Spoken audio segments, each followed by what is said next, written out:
भातकुली तालुक्यातील जळका हिरापूर येथे दूध उत्पादकांनी दुधाला योग्य भाव देण्याच्या मागणीकरिता रस्त्यावर दूध फेकून शासनाचा निषेध केला आहे।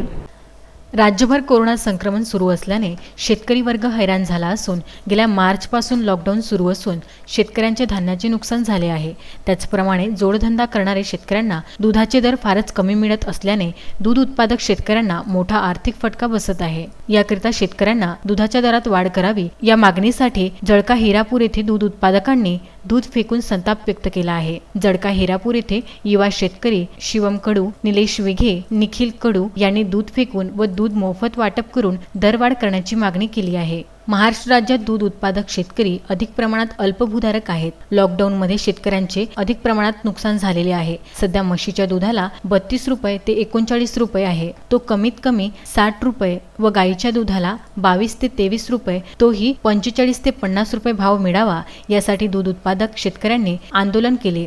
लॉकडाऊनमुळे सर्वांचे भाव वाढले, पण शेतकऱ्यांच्या मालाचे व दुधाचे भाव हेतू परस्पर पाडले तरी याकडे राज्य व केंद्र सरकारचे दुर्लक्ष आहे। या सर्व शेतकऱ्यांच्या समस्यावर शासनाने लक्ष द्यावे याकरिता जळका हिरापूर येथील युवा शेतकरी शिवम कडू, निलेश विघे, निखिल कडू, सुभाष वाईकर, सुनील ठाकरे, प्रवीण कडू, दिनेश तायडे, अक्षय मोरे तसेच टाकरखेडा शंभूचे युवा शेतकरी सुधीर मानकर, अक्षय जाधव यांनी प्रशासनास कळविले आहे।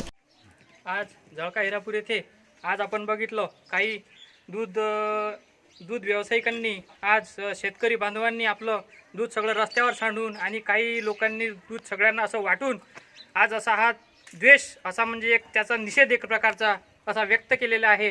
त्या कोरोना कालावधीमुळे 2 ते 4 महिन्यापासून आपण पाहत आहोत ह्या जो शेतकऱ्याचा जो एक प्रकारचा घाम त्यामध्ये रुजून असतो तो आज या प्रकारे असा रस्त्यावर वाहत चाललेला आहे। आपण पाहतोय 4 महिने झाले दुधाला कमीत कमी फक्त 22 असं बिस्लरीच्या पाण्यासारखा भाव मिळतोय। बिस्लरीचे पाणी तरी महाग मिळते, पण या दुधाचा जो भाव आहे तो फक्त 22 रुपयापर्यंत मिळत आहे। शेतकऱ्यांना काय करावं, त्या गाईला चाराव की स्वतः खाव की काय करावं काय। यानंतर या पहिल्यांदा तरी चांगला भाव मिळत असल्या कारणास्तव काही शेतकऱ्यांनी फारशा काही रुपयाच्या चांगल्या गाई खरेदी केल्या, कर्ज काढून काही कोणाचा व्याजानं काढून अशा प्रकारे काहीतरी त्यांना तडजोड करत आपल्या याची काही ना काही आधार यावा यासाठी ह्या सगळ्या गोष्टी केल्या। पण आज त्यावर असं संकट आलेलं आहे, त्यानं स्वतः खाव की त्या गाईला चाराव की काय करावं, त्यानं करावं तरी काय या विषयावर ह्या सगळा आज निषेध म्हणून एक प्रकारचं असं हा छोटासा असा एक दिवसीय दूध बंदचा कार्यक्रम आज आपण ठरवलेला आहे। तरी सरकारने याबद्दल या शेतकऱ्यांच्या काय भावना आहे, काय त्यांचं कसं करायचं बा, तुम्ही त्याबद्दल काहीतरी विचार करावा हेच आमचं। Vidarbha news bureau, Bhatkuli.